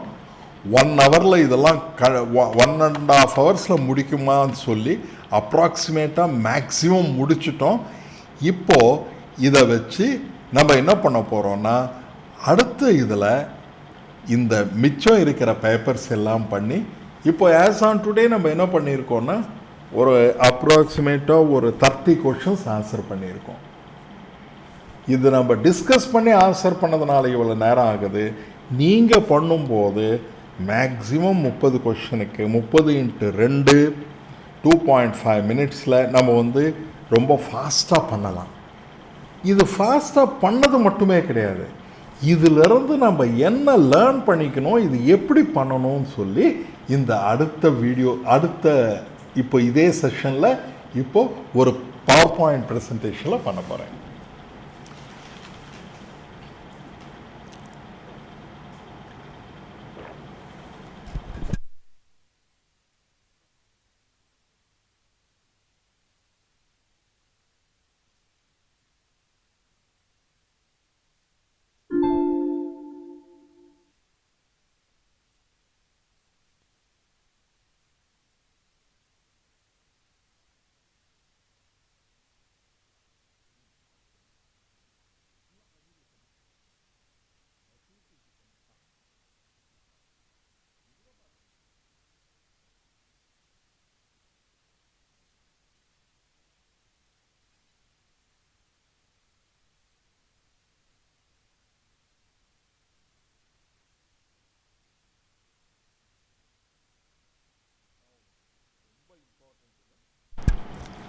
கொஸ்டின் பேப்பரை பார்த்துட்டோம், கொஸ்டின் பேப்பரை சால்வும் பண்ணியிருக்கோம், ஓரளவுக்கு நமக்கு ஒரு ஐடியா வந்தது. பட் நீங்கள் இதை பேஸ் பண்ணி நீங்கள் டிஸ்கஸ் பண்ணும்போதே கையால் ஒரு புக்கை வச்சுக்கிட்டு நீங்கள் இதெல்லாம் எழுதணுங்க. இது வந்து டாக்குமெண்ட் ஆஃப் லேர்னிங்கு நான் பேசி வச்சுருக்கேன்.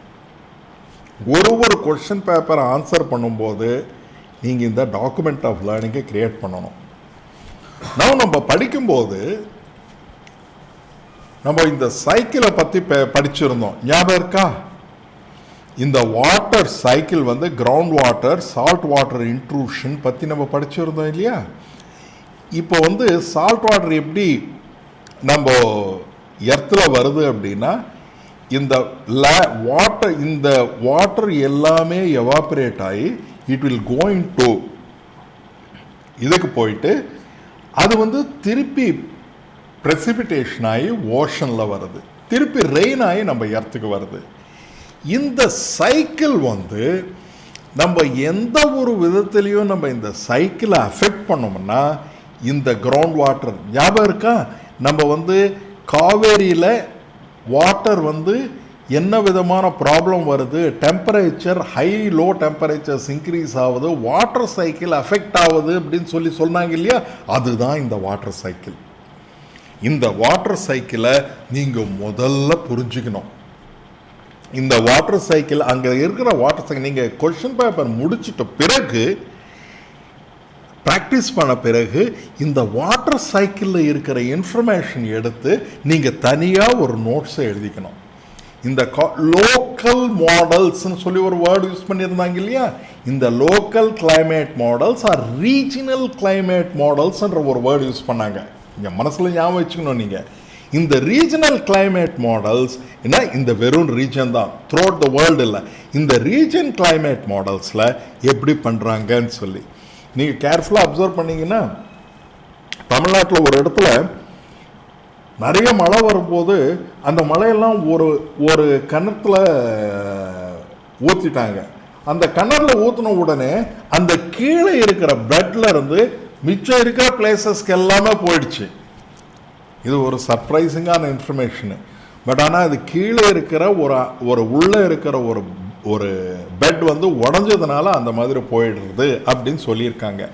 நீங்கள் கேர்ஃபுல்லாக திங்க் பண்ணி இந்த வாட்டர் வெஜிடேஷன், இங்கே பார்த்தீங்கன்னா வெஜிடேஷன், டிரான்ஸ்பிரேஷன் ஃப்ரம் வெஜிடேஷன் இருக்குது, எவாப்ரேஷன், இந்த வெஜிடேஷன், இதை பற்றியெல்லாம் நீங்கள் வந்து தரவாக தெரிஞ்சுக்கணும். அடுத்தது வந்து இந்த வாட்டர், சால்ட் வாட்டர் எப்படி நம்மளுடைய லேண்டில் வருதுன்னா இப்படி தான் வருது. லேண்ட் சர்ஃபேஸ் வாட்டர் டேபிள் இருக்குது, இங்கே கீழே ஃப்ரெஷ் வாட்டர் இருக்குது, இந்த சீ லெவல்ல இருந்து இந்த ஃப்ரெஷ் வாட்டருக்கு நமக்கு வருது. இந்த ஃப்ரெஷ் வாட்டர் ஸ்லோவாக சால்ட் வாட்டராக மாறிடுறது. இந்த ஃப்ரெஷ் வாட்டர் சால்ட் வாட்டராக மாறிடுச்சுன்னா லேண்ட் டீக்ரடேஷன் நடக்கும். இந்த லேண்ட் டீக்ரடேஷன் பற்றி ஜியோகிரஃபியில் படிப்போம். How much land is getting degraded in different parts of the state நீங்கள் ஸ்டடி பண்ணிங்கன்னா you will know. எப்படி எல்லாமே தர்மபுரி மாவட்டத்தில், இந்த மாவட்டத்தில் எல்லாமே ஃப்ரெஷ் வாட்டர் வந்து ஸ்லோவாக சீ வாட்டரோட மிக்ஸ் ஆகிடுறது அப்படின்னு சொல்லி. அடுத்தது வந்து இதுதான் அந்த இன்செக்ட்ஸ். ஞாபகம் இருக்கா? அந்த இன்செக்ட்ஸ் பற்றி படித்தோம். இந்த லைட் இன்டென்சிட்டி கொடுத்ததுனால இந்த ஃபுட்டு கம்மியாக வரதுனால என்ன ஆச்சுன்னா இந்த இன்செக்ட்ஸ் எல்லாமே தேவர் டையிங். தேர்ஃபோர் இந்த ஆர்டிஃபிஷியல் லைட் இன்டென்சிட்டி கொடுக்கறதுனால இந்த இன்செக்ட்ஸ் எல்லாம் இறந்து பிளான்ட்ஸும் சரியாக ஃபுட்டு ப்ரொடியூஸ் பண்ண முடியல, இந்த இன்செக்ட்ஸ்னாலையும் வாழ முடியல. அதை பற்றி சொல்லியிருக்காங்க. இது எங்கேருந்து எடுத்திருக்காங்க அப்படின்னு பார்த்தீங்கன்னா அதனுடைய ரெஃபரன்ஸ் நான் எடுத்திருக்கேன். நீங்கள் இந்த பர்டிகுலர் புக்கில் down-to-earth.org, இந்த down-to-earth.org இந்த இதில் போனீங்கன்னா எக்ஸாக்டாக இதே பேராகிராஃப் அதில் இருந்து தான் எடுத்திருக்காங்க. Artificial light can affect the growth and flowering of plants even in number of insects depending on them in the food. நம்ம பார்த்தோம் இல்லையா அந்த பிளான்ட்ஸ், கிராஸ் பிளான்ட்ஸு, அந்த ரெஃபரன்ஸ் வந்து டவுன் டு எர்த்தில் இருக்குது. அதனால் இந்த டவுன் டு எர்த் வெப்சைட்டில் இருக்கிற சம் பேராகிராஃப்ஸ் எல்லாம் படிச்சிங்கன்னா உங்களுக்கு வந்து இந்த ஈகாலஜி, கிளைமேட் சேஞ்சு இது பற்றி எல்லாம் ஒரு நல்ல ஐடியா கிடைக்கும். நவ் பிஸ்ஃபினால் இதனால் எங்கே அஃபெக்ட் ஆகுது என்னன்னு சொல்லி நம்ம கொடுத்துருக்காங்க இல்லையா? இது வந்து எங்கேருந்து எடுத்திருக்காங்கன்னா பப்மெட் வந்து ஒரு ஜேர்னல், வேர்ல்டுலேயே பெஸ்ட் ஜேர்னல் ஃபார் மெடிசன். அந்த ஜேர்னலில் அது எழுதியிருக்காங்க. எம்ப்ரியோனிக் ஸ்டெம் செல்ஸ்னால் இப்போது நம்ம குழந்தையாக இருக்கும்போது அந்த எம்ப்ரியோ இருக்கும்போது அந்த ஸ்டெம் செல்ஸ் தான் உங்களை ப்ரொடெக்ட் பண்ணும். அந்த ஸ்டெம் செல்ஸ் அஃபெக்ட் ஆகிடுது. அந்த ஸ்டெம் செல்ஸ் அஃபெக்ட் ஆகிறதுனால ஹியூமன் பீயிங்ஸ்க்கு வந்து they are getting diseases. இது வந்து மவுஸ் எம்ப்ரியோஸ் மேலே டெஸ்ட் பண்ணியிருக்காங்க. இது நிறைய நாள் 1957 இது ஐடென்டிஃபை பண்ணி இது வந்து ஹியூமன் பீயிங்ஸோடைய ஸ்டெம் செல்ஸ்லையும் அது பார்க்குறோம். நம்ம வந்து ஹியூமன் பீயிங்ஸுக்கு கொடுத்து டெஸ்ட் பண்ண முடியாது. அதனால் வந்து ஹியூமன் பீயிங்ஸ் மேலே ஆல்ரெடி வந்துட்டவங்களுக்கு அதை எடுத்து பார்க்குறோம். நம்பர் 2 வந்து இது மவுஸுக்கு கொடுத்து பார்க்குறோம். மவுஸ் கொடுத்து பார்த்தா அந்த எம்ப்ரியோ செல்ஸ் அஃபெக்ட் ஆகிடுறது. இதுதான் பிஸ்ஃபெனாலோடைய இது பிஸ்ஃபெனாலோடைய என்டையர் திங்கை நீங்கள் பார்க்கலாம். நீங்கள் வந்து அது படிச்சுட்டு பண்ணலாம். நான் செல் பேஸ்டு ஆசேஸ்ன்ற ஒரு வேர்டு யூஸ் பண்ணாங்க. செல் பேஸ்டு ஆசேஸ்ன்றது வந்து எக்ஸ்பெரிமெண்டல் டூல்ஸ். நீங்கள் வந்து இதை எக்ஸ்பெரிமெண்டெல்லாம் நான் பண்ணுறேன் அப்படின்னு சொன்னால் சில கம்பெனிஸ் எல்லாம் அது விற்பாங்க. அந்த இதை செல் பேஸ்டு ஆசேஸ், அந்த ஆசேஸ் மேலே நம்ம பண்ணும்போது நமக்கு வந்து யூஸ்ஃபுல்லாக இருக்கும். இந்த கிளாஸில் இதை பற்றி டிஸ்கஸ் பண்ணுறதெல்லாம் கொஞ்சம் கஷ்டம். ஆனால் டெஃபினட்டாக it will be discussed in the future sessions. அப்போல லையிங் அண்ட் எத்திக்கல் தியரி, இந்த கொஷின் நான் டைம் இல்லாததுனால இதை ஆன்சர் பண்ணலை. பட் ஆனால் இது வந்து அந்த 2-3 கொஷின்ஸு 2-3 ஆஸ்பெக்ட்ஸ் இது கீழே வரும். இந்த லையிங் அண்ட் எத்திக்கல் தியரி, இந்த லையிங் அண்ட் எத்திக்கல் தியரியில் இன்றைக்கி நான் சொல்லலான்னு இருக்கேன். இப்போது there are 2 types of philosophers. Consequentialists. Consequentialists என்னென்னா, இப்போது maximum good for maximum number of people அப்படின்னா என்ன அர்த்தம்னா, இப்போ நம்ம ஆல்கஹால் சிகரெட் எல்லாமே கவர்மெண்ட் பெர்மிட் பண்ணுறாங்க. எதுக்காக பெர்மிட் பண்ணுறாங்க? அதனால் டேக்ஸ் வருது, ஒரு விஷயம். நம்பர் 2, அது ஒருவேளை நம்ம பேன் பண்ணாலும் அது ரொம்ப கஷ்டமாக இருக்கும் அது இம்ப்ளிமெண்ட் பண்ணுறதுக்கு. கவர்மெண்ட் நிறைய பணத்தை செலவு பண்ணணும். அதனால் அந்த பணத்தை எடுத்து நிறைய பேருக்கு கொடுக்கறதுனால ஒரு 5 பேரில் ஒருத்தர் கஷ்டப்பட்டாலும் அட்லீஸ்ட் 4 பேர் நல்லா இருக்காங்க. Maximum good to maximum number of people, therefore it is குட்ன்றது கான்சிக்வென்ஷியலிஸ்ட்ஸ் உடைய ஆர்குமெண்ட்டு. ஜெரோம் பேந்தம் அப்படின்னு சொல்லி ஒருத்தர் இந்த கான்சிக்வென்ஷியலிஸ்ட் ஆர்குமெண்ட்டை கொடுத்துருக்காரு. அதை பற்றி நம்ம லேட்டர் எத்திக்ஸில் இதிலெல்லாம் பார்க்கலாம். டியான்டாலஜிஸ்ட்ன்றவங்க வந்து நோ, நம்ம டியூட்டி, டியான்டாலஜின்னா டியூட்டி, தேர்ஃபோர் நம்ம அந்த மாதிரி பண்ணக்கூடாது, everybody has a duty, everybody has to do things அப்படின்னு சொல்லும்போது deontologists say that we should not lie. Lie பண்ணக்கூடாதா பண்ணலாமா அப்படின்றது ஒரு இம்பார்ட்டண்ட்டான பாயிண்ட்டு. அடுத்தது வந்து most important is welfare state. இது ரொம்ப நிறைய நம்ம டிஸ்கஸ் பண்ணுவோம். Welfare state compare to market. இப்போ எல்லாமே மார்க்கெட்டுக்கு கொடுத்துடுவோம், நம்ம அனாவசியமாக வெல்ஃபேர் ஸ்டேட்டு நம்ம தேவையில்லைன்ற மாதிரி ஒரு ஃபீலிங் வேர்ல்டு ஓவர் கவர்மெண்ட்ஸில் வந்திருக்கு. இப்போ ஓல்டேஜ் பென்ஷன்ஸ் வந்து கவர்மெண்ட் ப்ரொவைட் பண்ணுது, அன்எம்ப்ளாய்மெண்ட் பெனிஃபிட்ஸ் வந்து கவர்மெண்ட் ப்ரொவைட் பண்ணுது, அதுக்கு நம்ம டாக்ஸேஷன் வருது. அதே மாதிரி primary education and medical care வந்து கவர்மெண்ட் ப்ரொவைட் பண்ணுது. இது வந்து வெல்ஃபேர் ஸ்டேட்டுடைய அப்ஜெக்டிவ்ஸ். இந்த welfare state and other areas அடுத்த கிளாஸில் பார்க்கலாம். பல education, Indian express, social contract, இது எல்லாமே நம்ம வந்து சோஷியல் கான்ட்ராக்ட் தியரி இதெல்லாமே பார்க்கலாம். இப்போது நீங்கள் வந்து இது எல்லாமே ஒரு நோட் மாதிரி தயார் பண்ணிக்கிட்டு இந்த நோட்ஸை வந்து you should have it with you. Document of learning. ஒரு கொஷின் பேப்பர் முடித்த உடனே அந்த கேட்ட கொஷின்ஸ் வந்து நெட்டில் போய் தேடினீங்கன்னா யூ வில் கிளியர்லி நோ எங்கேருந்து அவங்க சோர்ஸ் பண்ணியிருக்காங்க. தேர்ஃபோர் அதை நம்ம படிக்கும்போது அந்த டாபிக் பற்றி நிறைய இருக்கும். நீங்கள் வந்து இப்போ 2021 பண்ணியிருக்கோம், இந்த பழைய டாபிக்ஸில் இந்த டாப்பிக்கில் வந்திருக்கும், அதே கொஷின் கேட்க மாட்டாங்க திருப்பி. அதனால் அந்த பழைய கொஷின் எப்படி இந்த டாப்பிக்கில் கொஷின்ஸ் ரிப்பீட் ஆகிட்டே வந்துட்டு இருக்கும். கிளைமேட் சேஞ்சு, இவன் அடுத்தது வந்து இந்த இந்த காம்ப்ரஹென்ஷன்னு, லாஜிக்கல் திங்கிங்கு, டேட்டா சஃபிஷியன்சி, இதை மூணுத்தையும் பண்ணாலே நீங்கள் 55 to 60 கொஷின்ஸ் நீங்கள் ஆன்சர் பண்ணலாம். ரிமைனிங் 20 கொஷின்ஸு இந்த மேத்தமெட்டிக்கல் ஆஸ்பெக்ட்ஸ் எல்லாம் எடுத்தீங்கன்னா நீங்கள் ஆன்சர் பண்ணலாம். அதனால் வந்து ஓவராலாக நம்ம நல்லா எல்லாமே கரெக்டாக ஆன்சர் பண்ணணும்னு கிடையாது. டெஃபினட்டாக 75% ஆன்சர் பண்ணோம்னா we will be able to தப்பான ஆன்சர் கொடுக்காம அதுக்கு right kind of an answer கொடுத்து வந்தோம்னா you will be able to achieve great success. Wish you all the best. ஏதாவது கொஷின்ஸ் இருந்ததுன்னா டெஃபினட்டாக நீங்கள் வந்து எங்களுக்கு கமெண்ட் பண்ணுங்கள். we will definitely try to help you in doing that. ஒரு கொஷின் ரெக்கரண்ட்டாக கேட்குறாங்க, என்னென்னா எப்படி நாங்கள் வந்து ஒக்காபுலரியை டெவலப் பண்ணிக்கிறது. இந்த ஒக்காபுலரி வந்து நமக்கு ஒரு தமிழ் மீடியம் படித்தோம்னா மேக்ஸிமம் 1000 வேர்ட்ஸ் வருதுங்க. இங்கிலீஷ் மீடியம் படித்ததுன்னா 2000 வேர்ட்ஸ் வருது. நம்ம ஒக்காபுலரி டெவலப் பண்ணிக்கணுன்னா நீங்கள் ஹிந்து நியூஸ் பேப்பரை திறந்து எவ்ரி டே உங்ககிட்ட செல்ஃபோன் இருக்குது, இந்த செல்ஃபோனில் ரெக்கார்டுன்னு சொல்லி போட்டு அதை படிக்க ஆரம்பிங்க. உங்களுடைய வாய்ஸையே நீங்கள் கேட்டுட்டு இருந்தும்போது you will be able to listen English better and you will be able to achieve better language. அதில் புரியாத வேர்ட்ஸ் எல்லாம் அண்டர்லைன் பண்ணிக்கிட்டு ஹிந்துவில் நீங்கள் வந்து டெஃபினட்டாக ஒரு செப்பரேட் ஒரு டிக்ஷனரி மாதிரி எழுதி வச்சுக்கிட்டிங்கன்னா ஒரு நாளைக்கு 4-5 வேர்ட்ஸ் போகிறோம். ஒரு மாதத்தில் 300 வேர்டு. நீங்கள் இது முடிக்கும்போது ஒரு 3000 வேர்டு உங்களுக்கு 3000 to 4000 வேர்டு வந்துடும்.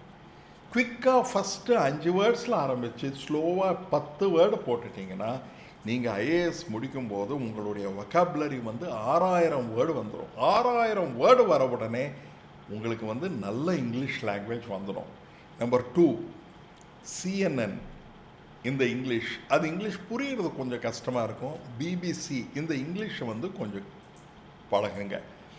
ஹிந்து நியூஸ் பேப்பர் காலையில் வந்த உடனே அதில் இருக்கிற இம்பார்ட்டண்ட் பாயிண்ட்ஸ் எல்லாம் நோட் பண்ணிக்கிட்டு it will take 1.5 hours to 2 hours. முதல்ல உங்களுக்கு 3 மணி நேரத்துலேருந்து 4 மணி நேரம் ஆகும் அதை படிக்கிறதுக்கு. Over a period of time 1.5 hours நீங்கள் அதை முடிச்சிடலாம். அதில் இம்பார்ட்டண்ட் பாயிண்ட்ஸ் எல்லாம் நோட் பண்ணி அது எப்படி பண்ணணும் ஹிந்து ரீடிங்குன்னு சொல்லி அது இன்னொரு கிளாஸில் வச்சுக்கலாம்.